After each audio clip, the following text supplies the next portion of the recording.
말씀 포도원의 무화과 나무라는 제목으로 함께 말씀 나누도록 하겠습니다. 예수님께서 쭉 말씀을 우리에게 해주고 계시는 상황입니다. 예수님 말씀 진짜 많으셨다, 그죠? 근데 예수님께서 우리가 쭉 뭐랄까요? 여태까지 우리가 설교를 들었으면 한 가지 특징이 있습니다. 예수님의 말씀은 주로 비유를 통해서 우리에게 말씀하셨다는 특징이 있습니다. 비유가 뭡니까? 비유가 뭐예요? 내 마음 고이 접어 나빌래라. 내 마음이 뭐예요? 나비예요. 처음 듣는 것처럼 그러면 안 됩니다. 교과서에 나와요. 내 마음 고이 접어 나빌래라 하면 내 마음이 나비라는 거죠. 내 마음이 나비다. 무슨 뜻이겠습니까? 아름답기도 하고 연약하기도 하고 쉽게 이리저리 옮겨가기도 하지만 때가 되면 반드시 오는 나비라는 거죠. 그런데 이 말, 내 마음은 좀 연약해, 좀 팔랑팔랑 거리기도 하지만 또 보긴 아름답다, 그리고 없어지지만 언젠가 너한테 다시 올 거야, 이렇게 말하는 것보다 내 마음 나비다 라고 말하는 게 우리에게 주는 어떤 뭐랄까요, 느낌, 여운이라는 것이 훨씬 더 강렬하죠. 시를 쓰는 사람들은 그렇기 때문에 비유를 쓰기도 하지만 또 어떤 의견을 전달해야 되는 사람들, 말을 전달해야 되는 사람들은 그 말의 요지를 정확하게 전달하기 위해서 비유를 사용합니다. 왜냐하면 우리가 전달하고자 하는 많은 것들이 뭐예요? 그 어떤 한두 가지의 단어로는 정확히 이렇게 지정될 수 없는 여러 뜻들을 품고 있기 때문에 그렇습니다. 예수님께서도 마찬가지였어요. 예수님께서도 우리에게 하나님의 나라 그리고 하나님의 말씀을 설명해 주실 때 비유로 설명해 주셨습니다. 왜냐하면 이런 거죠. 우리가 예수님 입장이라고 생각해 봅시다. 예수님은 하나님의 나라, 천국의 모든 것을 알고 계시고 그것을 보고 그것을 창조하신 분이란 말이에요. 그리고 그거를 우리에게 전달해 주셔야 되는데, 일단 1차적으로 어떤 제약이 있냐면 2000년 전 당시 팔레스타인 사람들이 쓰던 아람 방언으로 얘기해 주셨어야 됐어요. 그리고 그 당시 사람들이 생각하고 있었던 어떤 관념들, 어떤 그 사람들만 공유하고 있는 어떤 문화적인 이런 특징들도 고려하셔서 하나님 나라가 가장 오해되지 않는 방법으로 우리에게 하나님 나라를 설명해 주셔야 했던 게 예수님이십니다. 그러니까 하나님 나라의 통역사라고 볼 수 있겠죠. 제가 대학교 때 이제 저희 학교가 몇 학점을 영어로 들었어야 되는 경우가 있었습니다. 그때 제가 느낀 게 있는데 뭐냐면, 한국인이신데 영어로 하는 강의는 알아들을 수 있어요. 왜냐하면 그냥 말은 똑같은데, 그러니까 전달하는 말은 한국어인데 그거를 영어로 바꾼 거기만 하거든요. 근데 미국인이 하는 영어 강의는 못 알아듣겠더라고요. 표현 자체가 달라요. 그러니까 하나 제가 기억에 남아있는 게 뭐냐면, 너는 결코 그런 일을 할 사람이 아니야. 이 표현을 미국인은 너는 그런 일을 할 마지막 사람이야, 이렇게 표현하더라고요. 그러니까 두 번째 얘기를 들었을 때 뭔 말인지, 그러니까 청해는 되지만 그게 무슨 뜻인데? 라는 거를 이제 알게 되는 거죠. 가끔 영어 예배를 들어가도 분명 다 알아들은 것 같은데 다 웃는데 나는 못 웃는 그런 상황이 우리 가운데 있다는 거죠.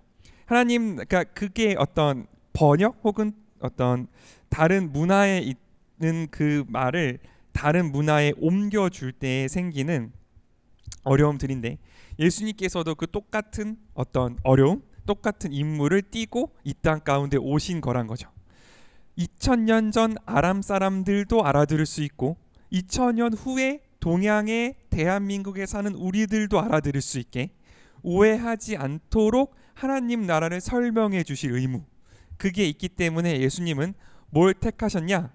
비유를 택하셨습니다. 비유를 택하셔서 그 비유 속에 있는 여러 가지 풍부한 의미들이 모두 하나님의 나라를 가리킬 수 있도록, 그래서 그 비유가 단순히 하나님은 너를 사랑하는 사람이야가 아닌 하나님이 어떤 분이신지를 더 깊고 더 많이 내 삶이 변화해가고 내 삶이 성숙해가면서 그 대상에 대한 이해가 더 깊어질수록 그 하나님에 대한 사랑도 더 깊어질 수 있도록 우리에게 비유로 말씀을 해 주신 거죠. 그게 오늘 후반에 나오는 또 포도원에 심긴 무화과 나무의 비유라고 할 수 있습니다. 그 이야기를 하기 전에 오늘 예수님께서 두 가지 예를 드십니다. 첫 번째, 빌라도가 제사를 드리고 있는 갈릴리 사람들을 죽인 이야기. 정확히 왜 그랬는지는 알 수 없지만 제사를 드리고 있는 와중에 빌라도가 군대를 보내서 거기서 제사를 드리고 있는 사람들을 몰살시킨 역사적 사건이 있는 것 같습니다. 우리가 어른들이 보는 성경에는 제물의 피에 갈릴리 사람들의 피를 섞은 것 이렇게 이야기하거든요. 그러니까 그냥 죽인 것이 어떤 재판을 통해서 정당한 절차를 통해서 이루어진 건 아닌 것 같고 제사를 드리고 있는 그 현장이 정말 피가 홍건할 정도로 어떤 이렇게 잔혹한 현장이었던 걸로 길게 유추해 볼 수 있는 거죠. 또한 두 번째 사건은 뭐냐면 실로암에서 망대가 뭡니까? 망을 보려고 높이 쌓은 대죠. 그게 무너져 내리면서 그 밑에 있었던 18명의 사람들이 진짜 말 그대로 비명횡사를 한 거죠. 지금으로 치면 건물이 무너져서 그죠? 건물 안에 있던 사람들이 목숨을 잃은 것과 같은 큰 비극이 생겼다라는 거죠. 그러면 예수님께서 말씀하시는 거죠. 그런 사건을 볼 때에 그 사건을 전하는 솔직히 우리들의 마음속 깊은 곳에는 어떤 마음이 있냐면 이런 마음이 있다는 거예요. 야, 저 사람들은 무슨 죄를 지었길래 저런 일을 당하느냐라는 어떤 우리의 죄성이 발동한다라는 겁니다. 어떤 사람들이 불행을 당하고 어떤 사람들이 큰 일을 당했을 때 물론 우리가 그들을 동정하고 그들을 어떤 이렇게 위로하고 싶고 그들 가운데 어떤 그 도움을 주고 싶은 마음도 우리 가운데 분명히 있지만 또 우리 마음속 깊은 곳에서는 어떤 마음이 있냐면 야, 저 사람들은 어떤 죄를 지었길래 저렇게 저런 일을 당하는가? 바꿔 말하면 그래도 나는 좀 낫지 않은가 하는 생각을 우리가 마음속 깊은 곳에 갖고 있다는 거죠. 우리가 흔히 외부 귀인과 내부 귀인이라는 말을 씁니다. 외부 귀인은 뭐냐면 원인을 바깥에 돌리는 거예요. 내부 귀인이라는 건 뭐냐면 원인을 안쪽에 돌리는 겁니다. 자기 탓으로 하는 거죠. 근데 우리는 흔히 어떤 실수를 저지르냐면 상대방, 나 말고 다른 사람의 잘못에 대해서는 내부 귀인을 하고 나의 잘못에 대해서는 외부 귀인을 하는 경향이 있습니다. 이게 무슨 말이냐면 이런 거예요. 약속 시간에 누가 늦었습니다. 다른 사람이 늦었어요. 그러면 그 사람은 원래 게으른 사람인 거예요. 게을러서 늦게 출발한 거야. 이걸 내부 귀인이라고 합니다. 근데 내가 약속 시간에 늦잖아요. 그러면 차가 너무 막혀서 어쩔 수 없이 늦은 게 되는 겁니다. 이거를 외부 귀인이라고 합니다. 우리는 흔히 다른 사람에 대해서는 내부 귀인을 하고 나에 대해서는 외부 귀인을 하는 게 우리들의 흔한 경향이라는 거죠. 그런데 예수님께서는요 말씀하십니다. 그런 상황, 다른 사람들이 정말 고난을 당하고 절망을 당한 그 끝을 본 순간에 내가 해야 되는 생각은 뭐냐면 이런 겁니다. 5절 읽겠습니다. 5절 한번 같이 읽도록 하겠습니다. 시작. 아니다, 내가 너희에게 말하지만 너희도 회개하지 않으면 다 그와 같이 망할 것이다. 똑같은 내용이 3절에도 있습니다. 두 번 똑같은 말이 반복되는 건 유대인들이 말하는 습관상 어떤 거냐면 강조의 의미를 가집니다. 유대인들은 그들의 말 속에 매우 이런 강조가 없었다고 해요. 그래서 강조를 하려면 어떻게 하냐면 말을 2번 반복했습니다. 내가 진실로 너에게 이르노니, 그럼 내가 진짜로 너네한테 말한다 이런 뜻이거든요.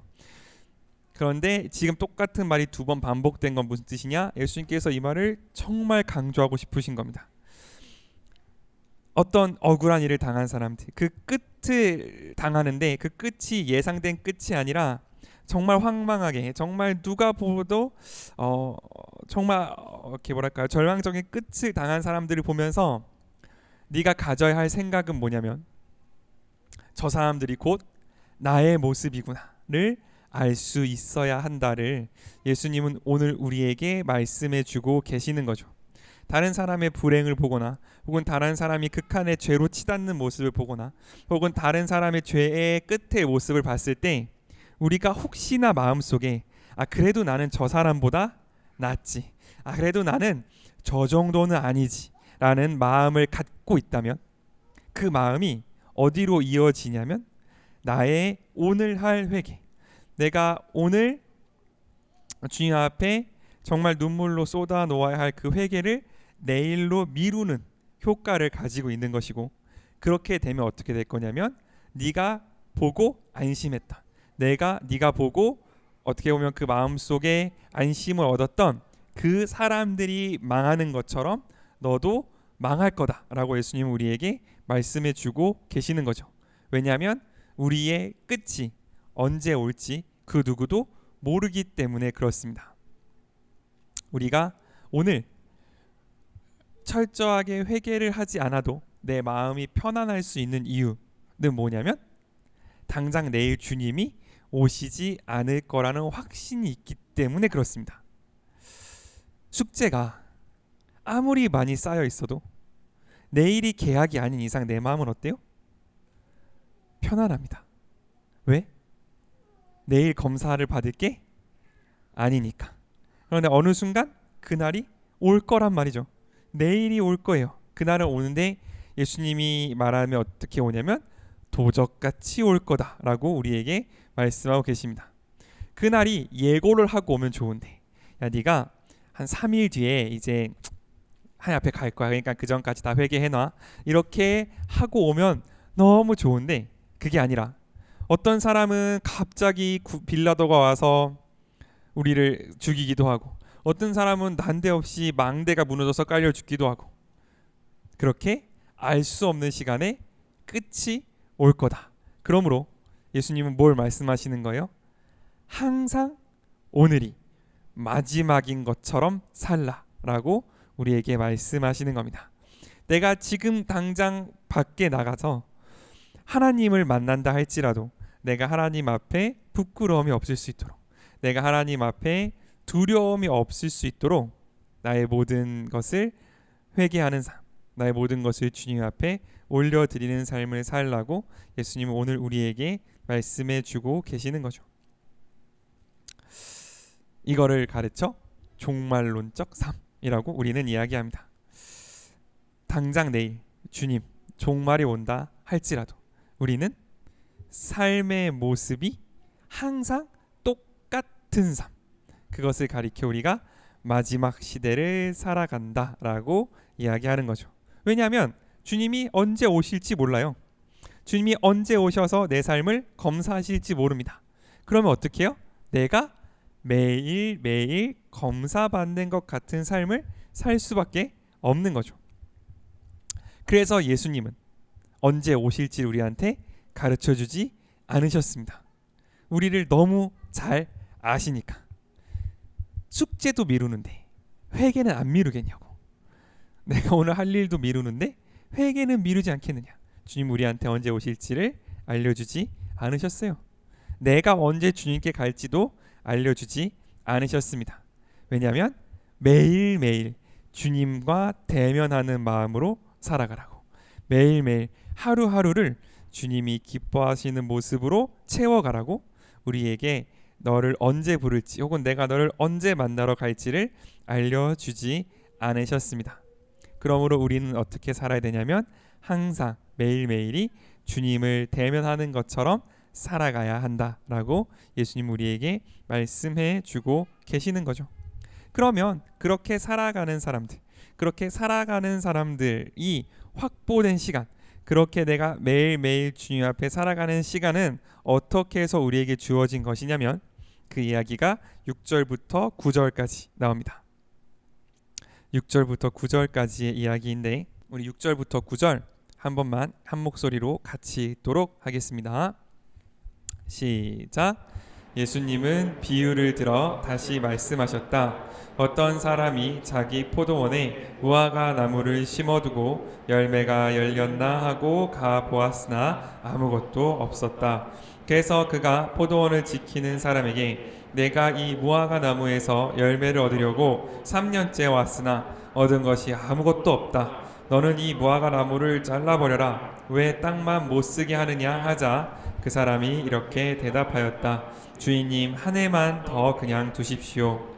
제가 분례를 파고 거름을 주겠습니다. 이들이라도 열매를 맺으면 좋지 않겠습니까? 그렇게 하고서도 끝내 열매를 맺지 못하면 그때 가서 잘라 버리시지요.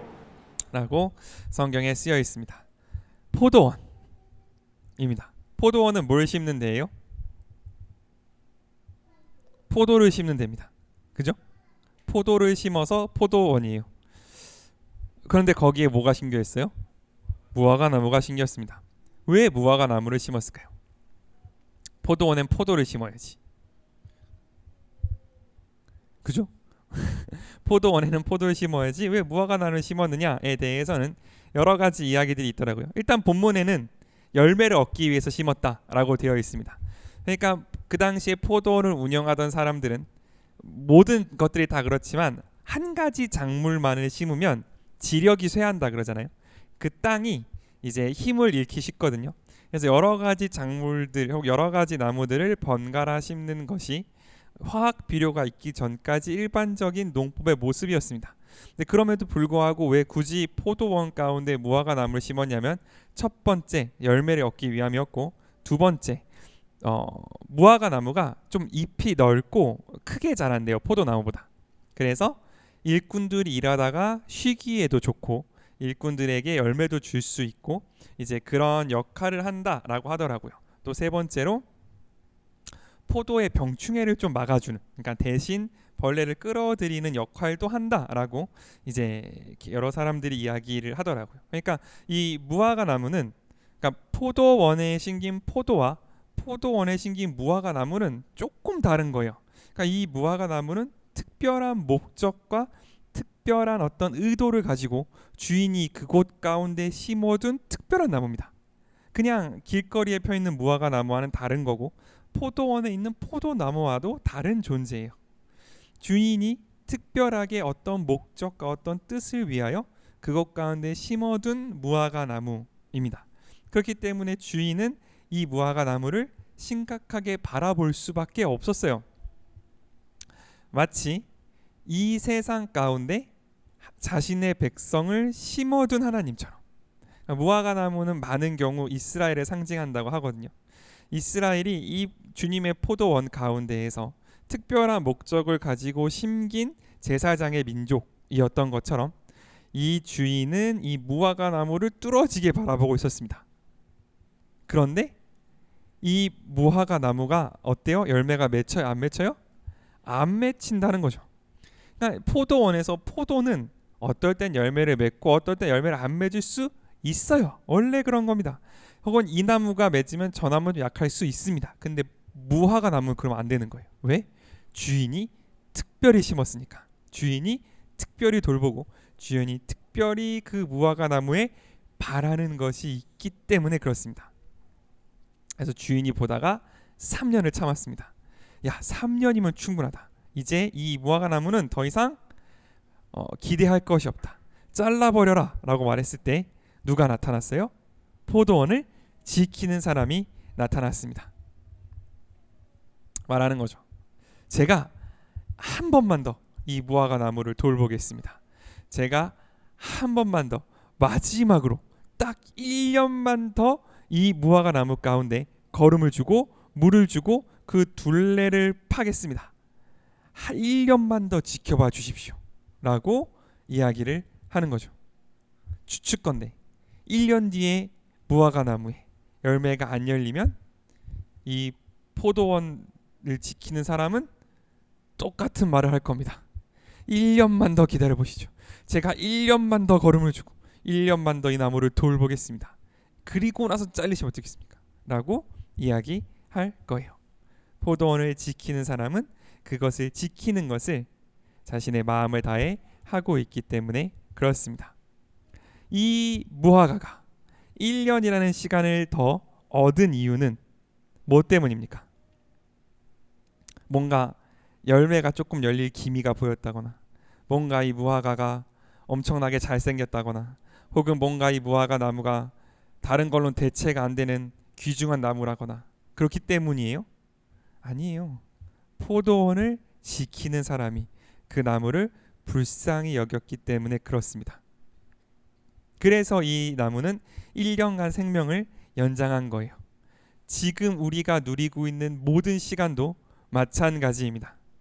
우리가 이 삶을 살아낼 가치가 있다거나, 혹은 예수님께서 나를 위해 죽으실 만한 어떤 내 안에 귀중함이 있기 때문이 아니라, 예수님이 우리를 사랑하셨기 때문에, 예수님이 우리를 불쌍히 여기셔서 아버지에 대하여, 주님, 내가 나의 목숨을 다하여 이들을 사랑하고 나의 목숨으로 이들의 목숨을 대신할 테니 이들을 향한 진노를 멈추어 주십시오 라고 말씀하시고 십자가를 지셨기 때문에 지금 우리가 이 시간을 살아갈 수 있다라는 거죠. 그렇기 때문에 그것을 아는 사람들은 우리에게 주어진 이 시간이 그냥 거저 주어졌거나, 모든 사람이 평등하게 누리고 있거나, 혹은 이것이 당연히 자연적으로 나에게 주어진 권리 같은 것이 아니라, 이 시간이 내 예수님께서 자신의 목숨으로 사셔서 우리에게 주신 선물이라는 것을 아는 사람들은 그 예수님의 합당한 삶을 살기 위하여 노력할 수밖에 없고, 그 예수님께 합당한 기도를 드리기 위하여 우리의 모든 것을 드릴 수밖에 없다라는 것을 우리가 꼭 기억할 수 있으면 좋겠습니다. 무화과 나무인 거죠. 예수님께서, 하나님께서 우리를 특별히 부르셨고 특별히 우리를 심어 두셨습니다. 원하는 것이 있으시기, 열매를, 그 그늘을, 그리고 또한 우리가 마땅히 올려드려야 할 열매들을 바라시기에 하나님은 우리를 특별히 심어 두셨습니다. 우리가 때로는 그것을 맺지 못하고, 때로는 때로는 그 기대를 실패한다 할지라도, 우리를 돌보시는 그 포도원을 지키는 사람, 우리를 돌보시는 그 청지기는 우리에게 다시 한번 걸음을 주고, 우리에게 다시 한번 둘레를 파고, 우리를 다시 한번 열매 맺을 수 있도록 우리에게 필요한 모든 것을 공급할 거예요. 그렇기 때문에 우리는 반드시 열매를 맺을 수 있을 겁니다. 그렇기 때문에 우리는 반드시 하나님을 기쁘시게 해드릴 수 있을 거고, 그렇기 때문에 우리는 반드시 하나님이 받으실 만한 열매를 올려드릴 수 있을 거고, 그렇기 때문에 우리는 반드시 하나님이 기뻐할 찬양을 주님께 올려드릴 수 있을 겁니다. 그 날까지, 내가 그렇게 될 때까지 우리에게 주어진 시간이 그저 공짜로 주어진 것이 아니라 예수님의 십자가를 통하여 예수님의 목숨값으로 우리에게 주어졌다는 것을 알고, 그 하루하루, 그 한 시간 한 시간을 정말 마지막인 것처럼, 정말 내일이면 주님이 오실 것처럼, 그리고 그 주님의 오심을 너무 바라는 우리의 모습으로 살아갈 수 있으면 좋겠습니다. 우리가 그렇게 살아갈 때 내 삶 하루하루가, 나의 모든 시간 한 시간이 주님께 온전히 연락되어지고, 주님께 온전히 주님의 나라에 쌓이는 거룩한 천국의 보물이 될 수 있을 줄을 믿습니다. 아멘.